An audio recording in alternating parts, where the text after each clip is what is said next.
G news, మార్పు ఆరంభమైంది. అందరికీ నమస్కారం. ఆంధ్రప్రదేశ్లో రాజకీయాలు చాలా విచిత్రంగా మారిపోయి, ఒకప్పుడు తమిళనాడులో ఉండే గందరగోళ పరిస్థితి రాజకీయాలు ఇప్పుడు ఆంధ్రప్రదేశ్లో కూడా వచ్చాయి.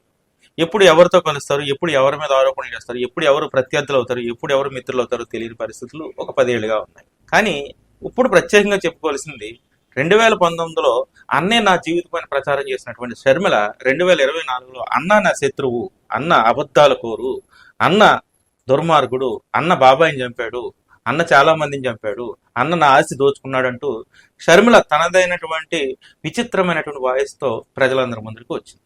ఇదంతా పక్కకు పెడితే కాంగ్రెస్ పార్టీ పిసిసి ప్రెసిడెంట్ గా ఆవిడ పదవి బాధ్యతలు స్వీకరించిన తర్వాత ఒక సరికొత్త గళాన్ని వినిపించింది. అప్పటి వరకు తెలంగాణ రాజకీయాల్లో ఉన్న షర్మిల ఆంధ్రప్రదేశ్ రాజకీయాల్లోకి వచ్చి జగన్ టార్గెట్ చేస్తూ ముందుకు వెళ్ళింది.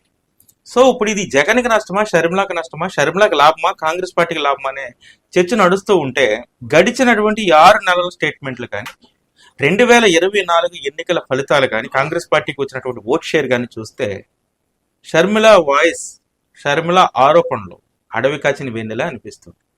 ఎందుకంటే 2019 కాంగ్రెస్ పార్టీకి వచ్చినటువంటి ఓట్ షేర్ కన్నా 2024లో వచ్చిన ఓట్ షేర్ మరి ఇంకా దిగజారిపోయింది. అంటే షర్మిల వల్ల ఎలాంటి ఉపయోగం లేదని కాంగ్రెస్ పార్టీలో ఉన్నటువంటి నాయకులకు అర్థమైపోయింది. కానీ కాంగ్రెస్ పార్టీలో ఉన్నటువంటి అధినాయకత్వం, కాంగ్రెస్ పార్టీలో ఉన్నటువంటి కార్యకర్తలు షర్మిల వల్ల ఏదో జరుగుద్ది, ఏదో మేలు జరుగుద్దని చూస్తూ ఉన్నారు.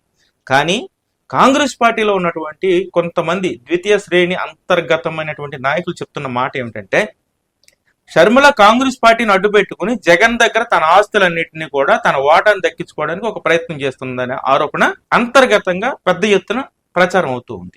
ఇది నిజమా కాదని మనం ఒకసారి అనలైజ్ చేస్తే నిజమేనా అనిపిస్తుంది. ఎందుకు నిజమని అనిపిస్తుంది అంటే, షర్మిల కాంగ్రెస్ పార్టీ కోసం చేసినటువంటి ప్రకటనల కన్నా జగన్ మీద తన ఆస్తికి సంబంధించినటువంటి చేసినటువంటి ప్రెస్ మీట్లు, ఇచ్చినటువంటి స్టేట్మెంట్లే ఎక్కువ.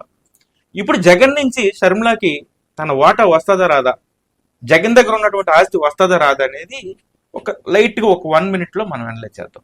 జగన్మోహన్ రెడ్డి ఆస్తులు ఎప్పుడు సంపాదించాడు, ఎంత సంపాదించాడు అనే దానికి 46,000 కోట్లు తెలుగుదేశం పార్టీ వాళ్ళు చెప్తూ ఉన్నారు, 1,00,000 కోట్లు పైనే చెప్తున్నారు. అంతకు మించి ఎంతో ఉంటుంది, కొన్ని వేల కోట్లు, కొన్ని లక్షల కోట్లు ఉంటాయి అనేది ఎవరు చెప్పుకుంటున్నటువంటి మాట. సరే, ఎన్ని లక్షల కోట్లు ఉన్నాయి, ఎన్ని వేల కోట్లు ఉన్నాయి అనేది పక్కకు పెడితే అన్నా చెల్లెలికి వాటా ఎలా వస్తుంది అనేది మనం లైట్ గా డిస్కషన్ చేద్దాం. 2004 ఎన్నికల్లో కాంగ్రెస్ పార్టీ ముఖ్యమంత్రి అభ్యర్థిగా రాజశేఖర్ రెడ్డి కాంగ్రెస్ పార్టీ తరఫున ప్రచారం చేసి అధికారం కైవసం చేసుకున్నాడు. అప్పటి వరకు రాజశేఖర్ రెడ్డి కుటుంబం ఆస్తులన్నీ పోగొట్టుకుని 30 ఏళ్లుగా చేసినటువంటి రాజకీయాల్లో, అదేవిధంగా ఆస్తుల సంపాదనపై దృష్టి పెట్టకపోవడం వల్ల రాజశేఖర్ రెడ్డి ఆస్తులన్నీ పోయినాయి, లిక్విడ్ క్యాష్ కానీ చెప్పుకోదగిన ప్రాపర్టీస్ కానీ లేవు అనేది అప్పుడు అందరికీ తెలిసినటువంటి బహిరంగ రహస్యమే. అదే సమయంలో రాజశేఖర్ రెడ్డి ప్రచారానికి జగన్మోహన్ రెడ్డి ఒక 6 కోట్ల రూపాయలు బెంగళూరు నుంచి అప్పు తీసుకొచ్చాడనే ఒక టాక్ కూడా ఉంది. దీనికి నేను చెప్పేవాడికి రుజువు లేకపోవచ్చు, కానీ అప్పుడు ఉన్నటువంటి జర్నలిస్ట్ క్వార్టరీల్లో కానీ రాజకీయ క్వార్టరీల్లో కానీ జరుగుతున్నటువంటి డిస్కషన్స్ నేను చెప్తూ ఉన్నాను. సో ఒక 6 కోట్ల రూపాయలు తీసుకొచ్చి ప్రచారానికి ఇచ్చాడు జగన్మోహన్ రెడ్డి. అందువల్ల ఆ కొడుకు మీద చాలా అభిమానం, ప్రేమ రాజశేఖర రెడ్డికి ఇంకా మరింత పెరిగింది, తన రాజకీయ ఎదుగుదలకు ఉపయోగపడ్డాడని. అదే సమయంలో అది కాంగ్రెస్ పార్టీ అధికారంలోకి రావడం, రాజశేఖర రెడ్డి ముఖ్యమంత్రి అవడం. ఈ ముఖ్యమంత్రి అయినప్పుడు జగన్మోహన్ రెడ్డి తన తండ్రి పేరు అడ్డు పెట్టుకుని ముఖ్యమంత్రి పేరు మీదే ఈయన మొత్తం వ్యాపారాలు ప్రారంభించి వాటాలను మరింత రెట్లు పెంచి తన వ్యాపార సామ్రాజ్యాన్ని విస్తరింపజేశాడనేది అందరికీ తెలిసిన మాట. సో ఇప్పుడు ఈ సంపాదించినటువంటి ఆస్తులన్నీ ఎవరి పేరు ఉన్నాయంటే జగన్మోహన్ రెడ్డి గారి పేరు మీద ఉన్నాయి. కానీ కలిసి ఉన్నప్పుడు అందరూ ఓకే అంటారు, కానీ విడిపోయినప్పుడు అది ఎవరి పేరున ఉన్నది అనేది లీగలైజ్ అవుతుంది.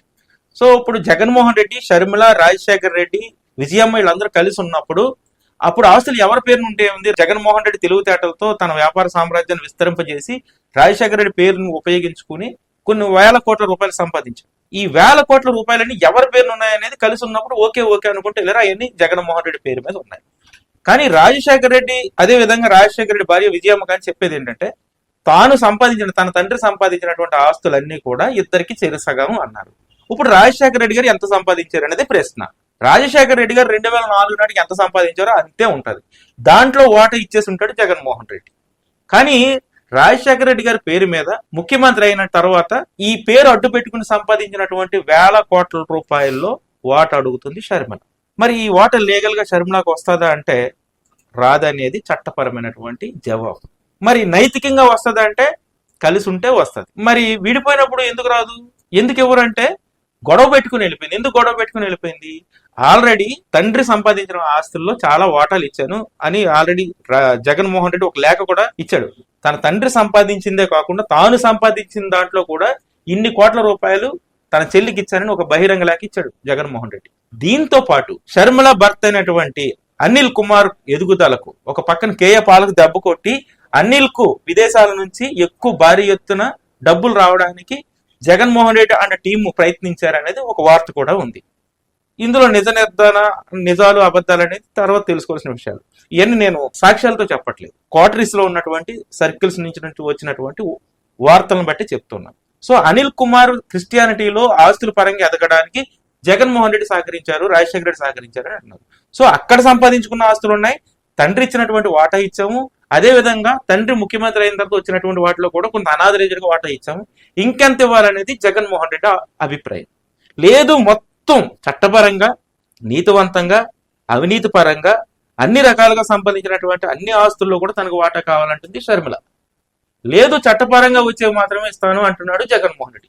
ఇది వివాదం. ఇప్పుడు కరవమంటే కప్ప కోపం, వెడవమంటే పాము కోపం అన్నట్లుగా ఈ ఇంటి గొడవని తీసుకొచ్చి వైఎస్ఆర్ కాంగ్రెస్ పార్టీ నాయకులకు తగిలించి అన్నా చెల్లెళ్ళు ఆంధ్రప్రదేశ్ లో సరికొత్త రాజకీయ కుటుంబ వివాదాన్ని, కొత్త రకమైనటువంటి రాజకీయ చదరంగాన్ని ఆడిస్తూ ఉన్నారు.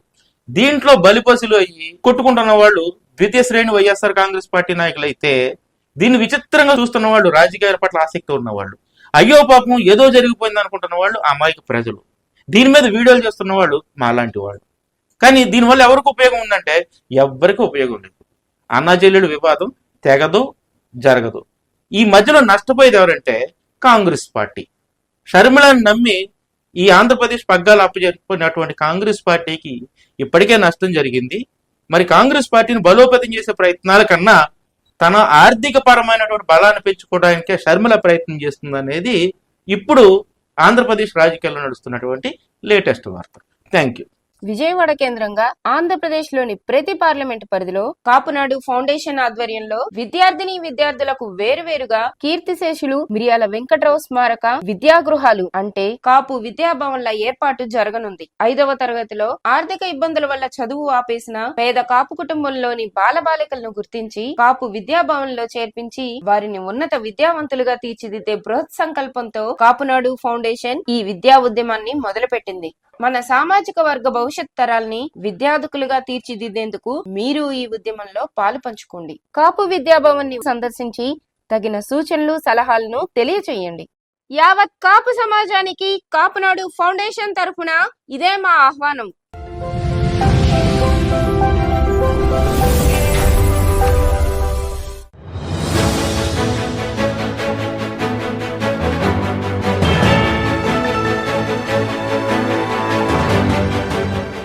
జీ న్యూస్, మార్పు ఆరంభమైంది.